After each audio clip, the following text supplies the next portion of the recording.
बच्चों आज डेट कौन सी होगी है 25। आज बहुत इम्पोर्टेंट टॉपिक चलेगा आपका बर्नौली थ्योरम।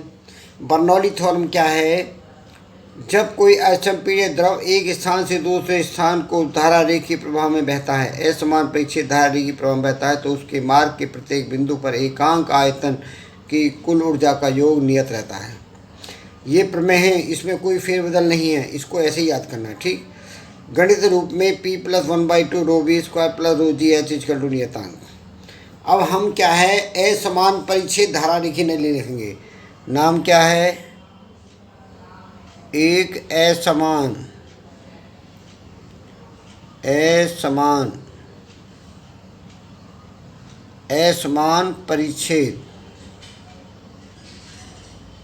परिच्छेद धारा रेखीय नली। असमान परिच्छेद धारा रेखीय नली है ये।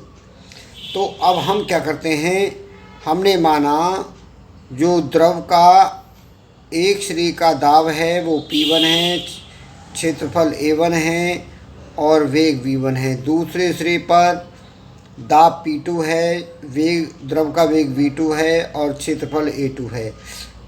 इस सिरे पर ऊंचाई H1 है, इस सिरे पर ऊंचाई H2 है। ऊंचाइयों का अंतर है, एक ऊंचाई अधिक है, एक ऊंचाई कम है। तो इस सिरे पर द्रव का वेग कम होगा, तो इस सिरे पर द्रव का वेग अधिक होगा।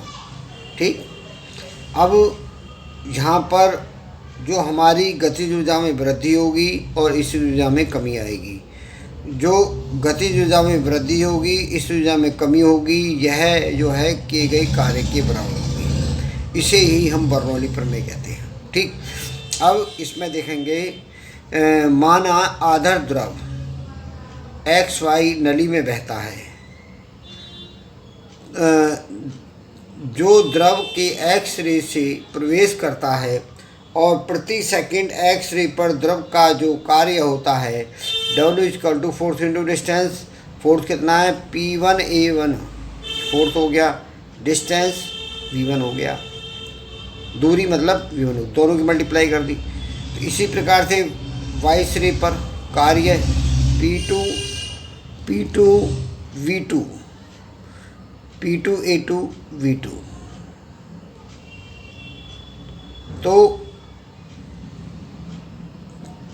तो हम ये कह सकते हैं कि विरुद्ध किया गया जो कार्य होता है एक्स रे पर, जो हमारा F होता है वो P2A2 होता है, और P2A2 के विरुद्ध जो कार्य है वो W2 होता है। W2 क्या होता है?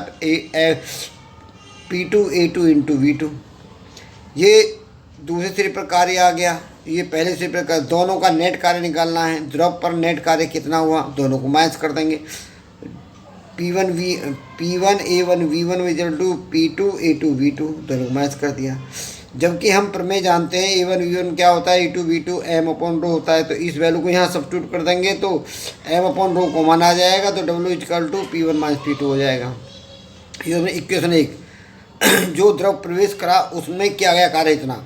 द्रव की गतिज ऊर्जा में वृद्धि कितनी होती है? K = 1/2 mv2² - v1²। द्रव की इस ऊर्जा में जो कमी है वो हमारी कितनी होगी? P = mgh - h2, ये कमी के लिए आता है। और गतिज ऊर्जा में जो नेट वृद्धि हुई कितनी होगी? U = K - P। K की वैल्यू रख देंगे और P की वैल्यू रख देंगे। P क्या होता है? पोटेंशियल एनर्जी, स्थितिज ऊर्जा। ये दोनों रख दी। तो अब हम ये कहें, हम ऊर्जा संरक्षण का सिद्धांत ये कहता है जो कार्य होता है वो ऊर्जा में परिवर्तित हो जाता है। तो कार्य हमारा P1 - P2 m/ρ हुआ, और जो हमारी ऊर्जा हुई वो हमारी 1/2 mv2 - v1² -mgh1 - h2। इसमें क्या करें, m कॉमन लेके m काट दें, रो से मल्टीप्लाई कर देंगे। तो यहाँ P1 - P2 हो जाएगा 1/2 रो V2² -1/2 रो V1² रो GH1 प्लस रो GH2, रो से मल्टीप्लाई कर दी। अब मैं ये चाहता हूँ कि 1 वाले एक तरफ और 2 वाले एक तरफ कर दिए। 1 वाले लिखूँगा तो P1 1/2 rho V1² plus rho GH1 equal to P2 plus 1/2 rho V2² plus rho GH2। ठीक। अब हमारा जो ये वैल्यू है वही ये वैल्यू है, तो मतलब ये नियत हो गई। तो P plus 1/2 rho v square plus rho g h equal to नियतांक, अर्थात द्रव के प्रत्येक जो धारा रेखी नली के प्रत्येक बिंदु पर दाब ऊर्जा, गतिज ऊर्जा, इस ऊर्जा का योग नियत रहता है। तो बर्नौली प्रमेय क्या है? असमान परिच्छेद धारा रेखी नली के प्रत्येक बिंदु पर एकांक आयतन में, द्रव के एकांक आयतन में दाब ऊर्जा, गतिज ऊर्जा, स्थिर ऊर्जा का योग नियत रहता है, अर्थात कुल ऊर्जा के योग के बराबर होता है, उसे नियतांक के बराबर होता है। ठीक है, इसे आपको तैयार करना है अच्छी तरीके से और इसे आपको लर्न करना है। तो मैंने क्या बताया कि एक बर्नौली प्रमेय है।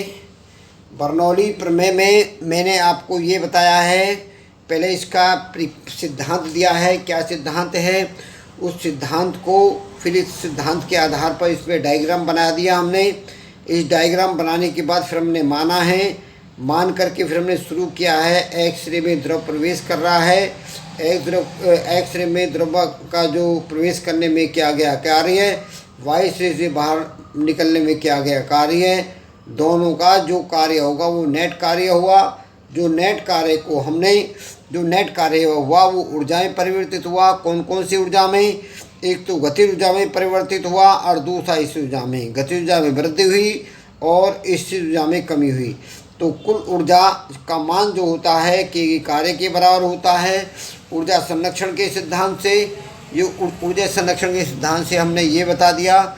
और जब हमने कहा कि जो हमारी किया गया कार्य है और उसके ऊर्जा के बराबर होता है, तो दोनों को बराबर करने के बाद हमारी m दोनों पक्षों में, द्रव्यमान दोनों पक्षों में आ रहा है, तो द्रव्यमान कॉमन लेकर काट दिया, रो से मल्टीप्लाई कर दी।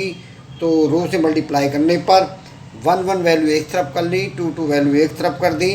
तो 1 और 2 वैल्यू एक एक तरफ करने से जो हमारा एक वैल्यू नियतांक आ जाती है, तो हमने कहते हैं P plus 1/2 rho v square plus rho g h. P क्या है? दाब ऊर्जा। 1/2 रो वी स्क्वायर क्या है? द्रव की गतिज ऊर्जा। रो जी एच क्या है? द्रव की गुरुत्वीय स्थिर ऊर्जा। और नियतांक, इन सब का क्या होता है? सबको हम जोड़ेंगे तो इसका नियतांक होता है, कांस्टेंट वैल्यू होती है। एक बढ़ रही है तो दूसरी घट रही है, एक घट रही है तो दूसरी बढ़ रही है, लेकिन कुल ऊर्जा का मान नियत रहता है। इसे अच्छी तरह से आप याद करेंगे। ठीक है, अब होमवर्क लिखेंगे कंप्लीट वर्क। पहला काम कंप्लीट वर्क है, दूसरा लर्न इट, इसे याद करें और फिर हमसे कल बात करेंगे। कल हम आपको इसके बारे में और समझाएंगे और इसे आपको याद करना है। ठीक है, यथा समय कल आपसे हमारी फिर भेंट होगी। ओके।